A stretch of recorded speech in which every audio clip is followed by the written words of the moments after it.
പരമപരിശുദ്ധനായ ദൈവത്തിൻ്റെ അത്യുന്നതമായ നാമത്തിൽ ഏവർക്കും സ്നേഹവന്ദനം. റോമാലേഖന പഠന പരമ്പരയിലേക്ക് സ്വാഗതം.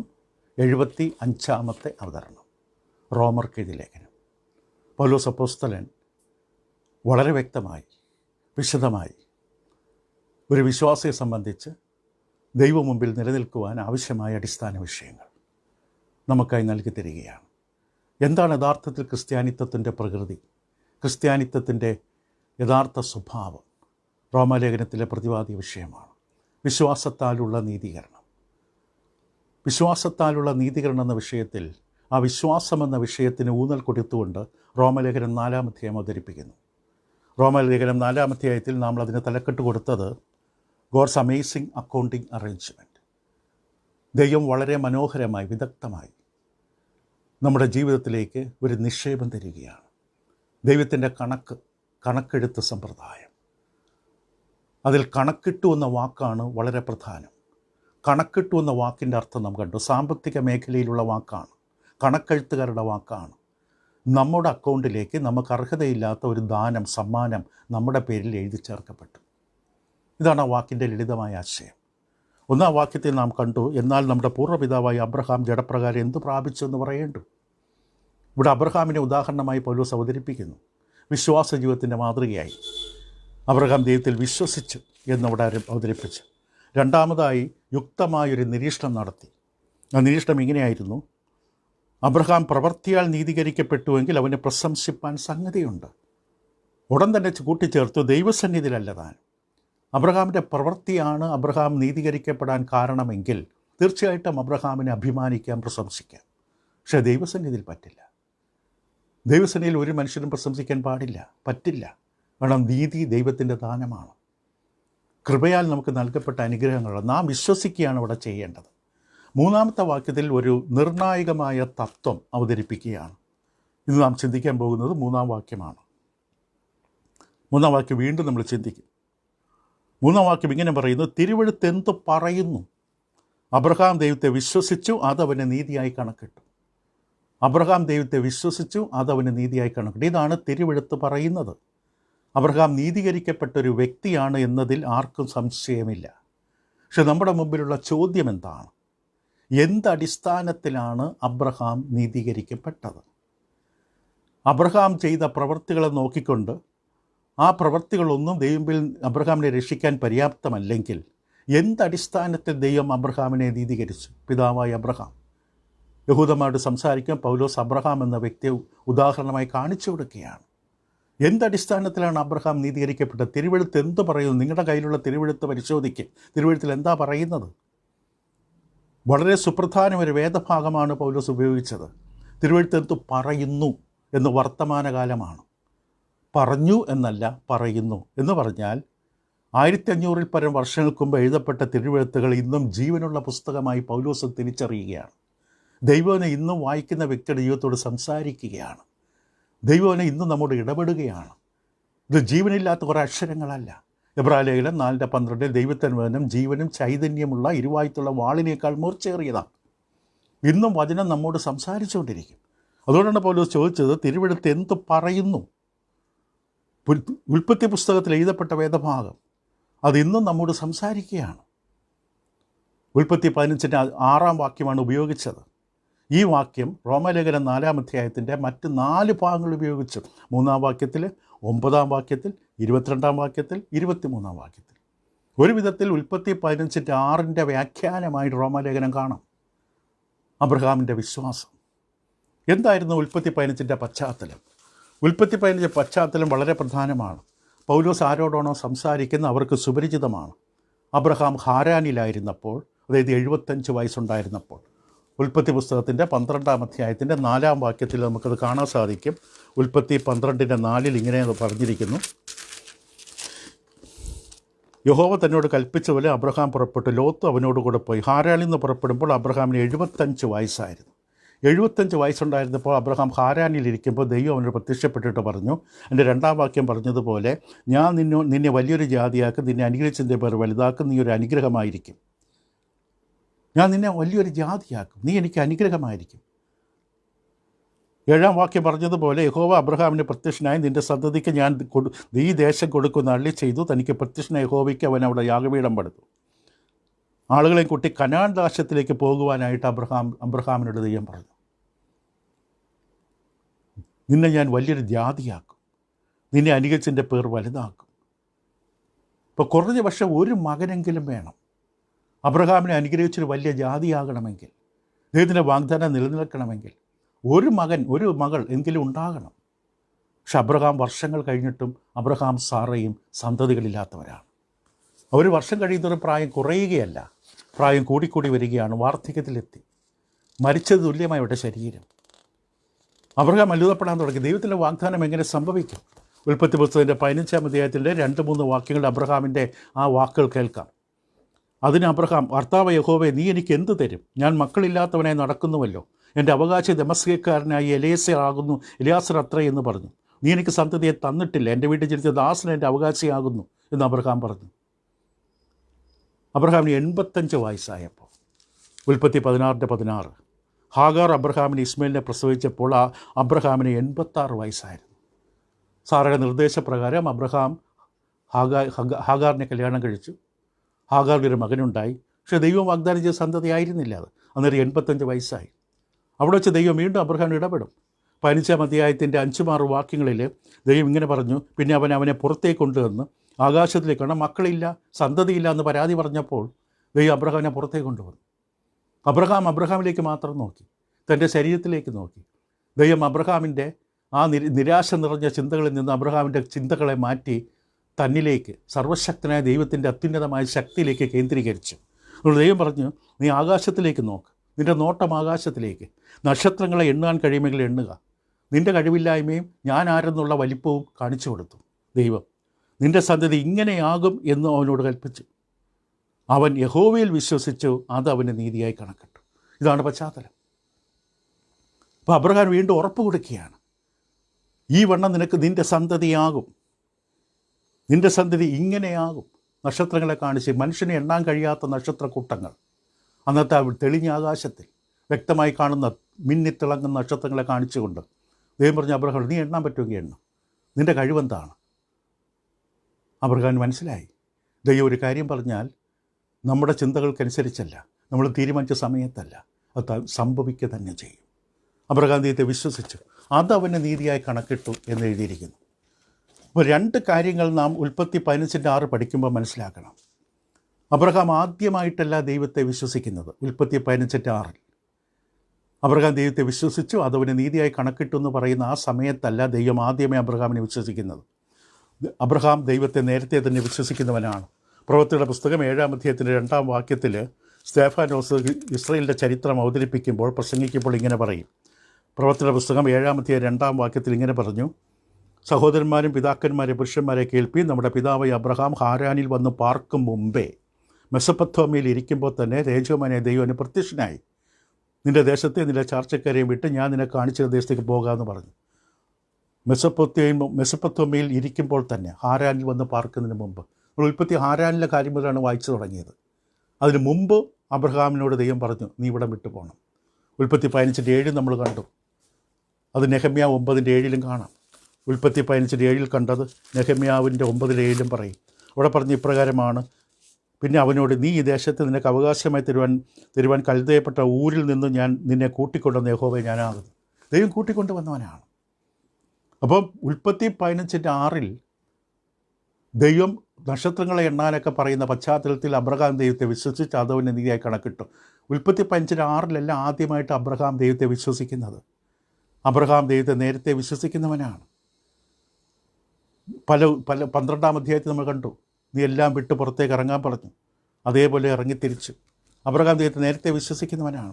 എബ്രായ ലേഖനം 11-ാം അധ്യായത്തിൻ്റെ 7-8 വാക്യങ്ങളിൽ എബ്രായ ലേഖനം വളരെ വ്യക്തമായിട്ട് തന്നെ എൻ്റെ 8-ാം വാക്യത്തിൽ ഇങ്ങനെ പറയും, വിശ്വാസത്താൽ അബ്രഹാം തനിക്ക് അവകാശമായി കിട്ടുവാനുള്ള ദേശത്തേക്ക് യാത്രയാകുവാൻ വിളിക്കപ്പെട്ടാറെ അനുസരിച്ച് എവിടേക്ക് പോകുന്ന അറിയാതെ പുറപ്പെട്ടു. വിശ്വാസത്താൽ അവൻ വാഗ്ദത്ത ദേശത്തൊരു അന്യദേശത്തെന്ന പോലെ ചെന്ന് വാഗ്ദത്തത്തിന് കൂട്ടവാസികളായ ഇസാക്കിനോട് യാക്കോബിനോട് കൂടെ കൂടാരങ്ങളിൽ പാർത്തുകൊണ്ട്. അപ്പോൾ അബ്രഹാം ഇതിനു മുമ്പ് തന്നെ ദൈവത്തിൽ വിശ്വസിച്ച് എല്ലാം വിട്ടിറങ്ങി പോന്നവനാണ്, ദൈവവിശ്വാസമുള്ളവനാണ്. അതിൻ്റെ 9-ാം വാക്യം എബ്രായ ലേഖനം 11, വാഗ്ദത്ത ദേശത്തൊരു അന്യദേശത്തെന്ന പോലെ ചെന്ന് വാഗ്ദത്തത്തിന് കൂട്ടവകാശികളുമായി വാർത്തു. ശില്പ നിർമ്മിച്ച നഗരത്തിനായി കാത്തിരുന്നു. അബ്രഹാം വിശ്വാസിയാണ്. അബ്രഹാമിൻ്റെ ജീവിതം മുഴുവൻ ദൈവത്തിൽ കേന്ദ്രീകൃതമായ വിശ്വാസത്തിലാണ്. ഉൽപ്പത്തി 15:6 അബ്രഹാമിൻ്റെ വിശ്വാസ ജീവിതത്തിൻ്റെ ആരംഭം. അബ്രഹാം ഒരു വിശ്വാസിയായി തൻ്റെ മൊത്തം ജീവിതം ദൈവവിശ്വാസത്തിൽ കേന്ദ്രീകൃതമാണ്. പൗലോസിൻ്റെ വാക്ക് ഉപയോഗിച്ച വിശ്വാസം ഹേതുവായും വിശ്വാസത്തിനായിക്കൊണ്ടും ജീവിച്ച മനുഷ്യൻ. റോമർ 1:17. ഉൽപ്പത്തി 15:6 തൻ്റെ വിശ്വാസത്തിൻ്റെ പ്രാരംഭ സൂചനയല്ല. മറ്റു കാര്യം നമ്മൾ ഉൽപ്പത്തി 15:6 ഇന്ന് പഠിക്കേണ്ടത്, ഉൽപ്പത്തി 15:6 അബ്രഹാം ദൈവത്തെ രക്ഷിച്ച സമയത്തെക്കുറിച്ചല്ല പറയുന്നത്. ആ സമയത്തല്ല ദൈവം അബ്രഹാമിനെ രക്ഷിച്ചത്. അബ്രഹാം ദൈവ പൈതലായി മാറിയത്. അബ്രഹാം ദൈവ പൈതൽ തന്നെയാണ്. അല്ലെങ്കിൽ ദൈവ വാഗ്ദാനങ്ങൾ കൊടുക്കില്ല. ദൈവ വാഗ്ദാനങ്ങൾ അബ്രഹാമിന് കൊടുക്കണമെങ്കിൽ അബ്രഹാം ദൈവത്തിൻ്റെ പൈതൽ തന്നെയാണ്. നമുക്കറിയാം, അബ്രഹാം മെൽക്കിസദേക്കിനെ ഉൽപ്പത്തി പുസ്തകത്തിൻ്റെ 14-ാം അധ്യായത്തിൻ്റെ 19-ാം വാക്യത്തിൽ അബ്രഹാം മെൽക്കിസദേക്ക് എന്ന അത്യുന്നതനായ ദൈവത്തിൻ്റെ മഹാപുരോഹിതനായ മെൽക്കിസദേക്കിനെ നേരിടുമ്പോൾ മെൽക്കിസദേക്ക് അബ്രഹാമിനെ അനുഗ്രഹിച്ച് പറഞ്ഞ വാക്കുകൾ കേൾക്കാം. സ്വർഗത്തിന് ഭൂമിക്ക് നാഥനായ അത്യുന്നതനായ ദൈവത്താൽ അബ്രഹാം അനുഗ്രഹിക്കപ്പെടുമാറാകട്ടെ. ഇങ്ങനൊരു വിശേഷണം അബ്രഹാമിനെക്കുറിച്ച് ദൈവത്തിൻ്റെ പുരോഹിതൻ പറയണമെങ്കിൽ അബ്രഹാം എന്ന് പേര് മാറിയിട്ടില്ല. അബ്രഹാം എത്രമാത്രം ദൈവത്തിൽ വിലയുള്ളവനാണ്. 15-ാം അധ്യായത്തിൻ്റെ ഉൽപ്പത്തി 15:1 ദൈവം അബ്രഹാമിൻ്റെ പറഞ്ഞ വാക്കുകൾ എന്താണ്? അതിനുശേഷം അബ്രഹാമിന് ദർശനത്തിൽ യഹോവയുടെ അരുളപ്പാടുണ്ടായത് എന്തെന്നാൽ, അബ്രഹാമെ ഭയപ്പെടേണ്ട, ഞാൻ നിൻ്റെ പരിചയം നിൻ്റെ അതിമഹത്തായ പ്രതിഫലനവുമാണ്. ഇപ്പോൾ ഉൽപ്പത്തി 15:6 അല്ല അബ്രഹാമിൻ്റെ രക്ഷയുടെ അല്ലെങ്കിൽ അബ്രഹാം ദൈവ പൈതലായതിൻ്റെ ആരംഭസ്ഥലം. അബ്രഹാം ദൈവത്തിൻ്റെ പൈതലാണ്. ദൈവ വാഗ്ദാനങ്ങൾ കൊടുത്തവനാണ്.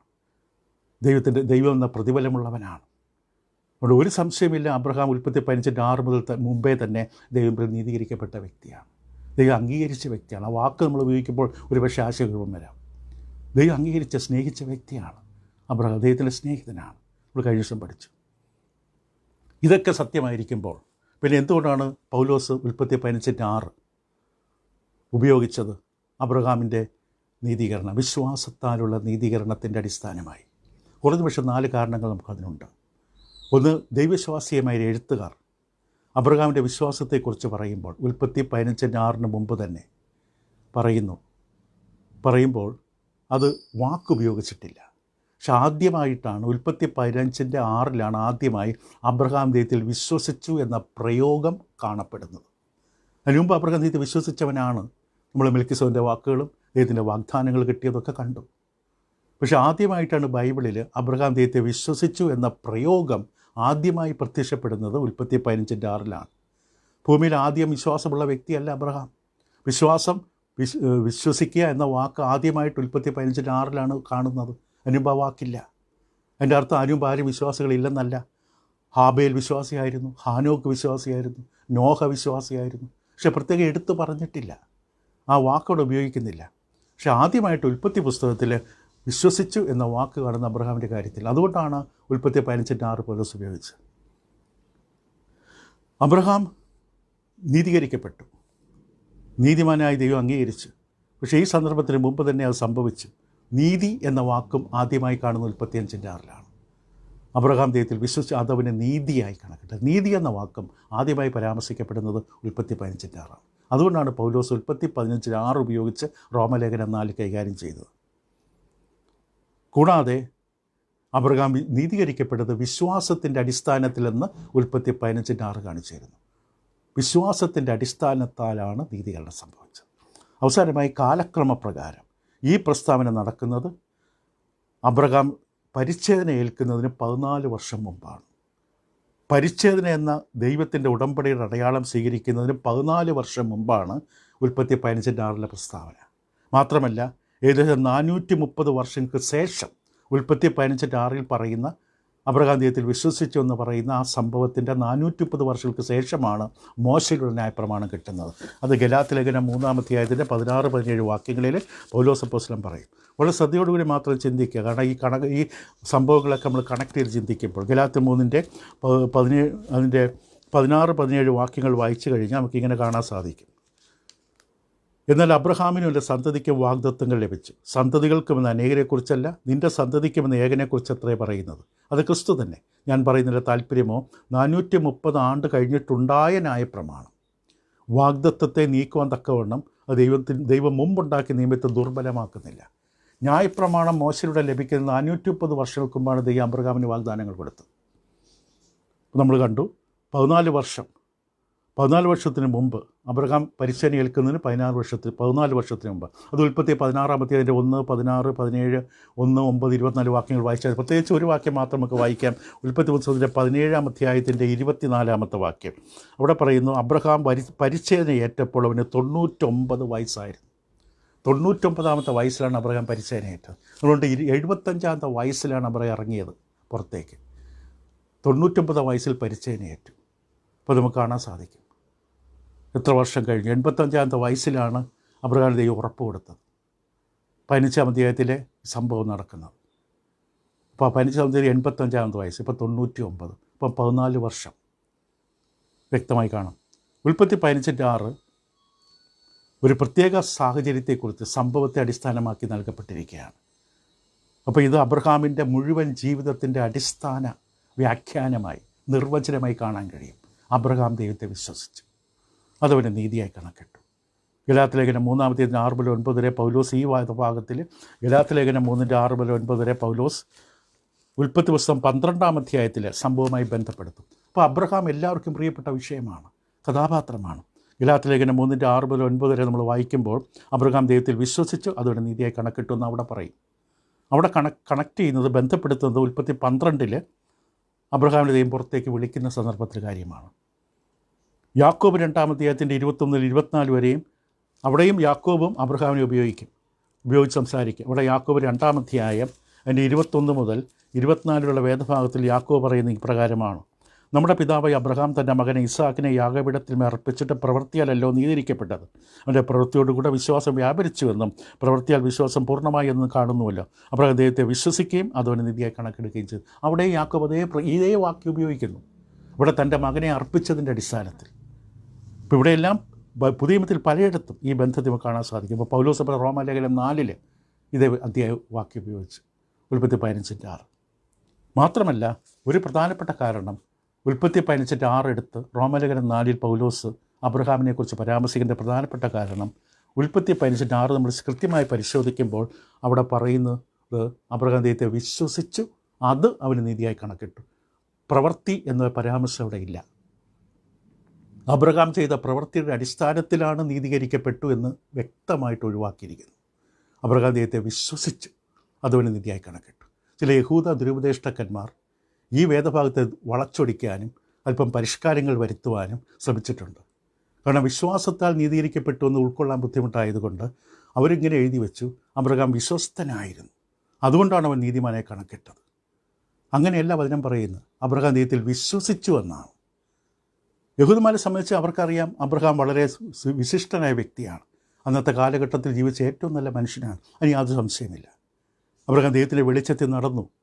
ലോകം മുഴുവൻ, പുറജാതികൾ ലോകം മുഴുവൻ ഇരുട്ടി തപ്പിത്തടയുന്ന കാലത്ത് അബ്രഹാം ദൈവത്തിൻ്റെ വെളിച്ചത്തിൽ വിശ്വാസത്തിൽ നടന്നു, അതിലും സംശയമില്ല. അബ്രഹാമിനെ ഉന്നതനായൊരു വ്യക്തി അവർ ഉയർത്തി. കാരണം അന്നത്തെ കാലത്ത് മാനുഷിക ബുദ്ധി കൊണ്ട് ദൈവത്തിൻ്റെ കൽപ്പനകൾ വെച്ച് ജീവിക്കാൻ ബുദ്ധിമുട്ടുള്ള കാലത്ത് ദൈവം കൽപ്പിച്ച കാര്യങ്ങൾ അസാധ്യമെന്ന് തോന്നിയ സമയത്ത് പോലും തൻ്റെ മകനെ അർപ്പിക്കുന്ന കാര്യം ഉൾപ്പെടെ അബ്രഹാം ചെയ്തവനാണ്. ഇതൊന്നും തെറ്റല്ല.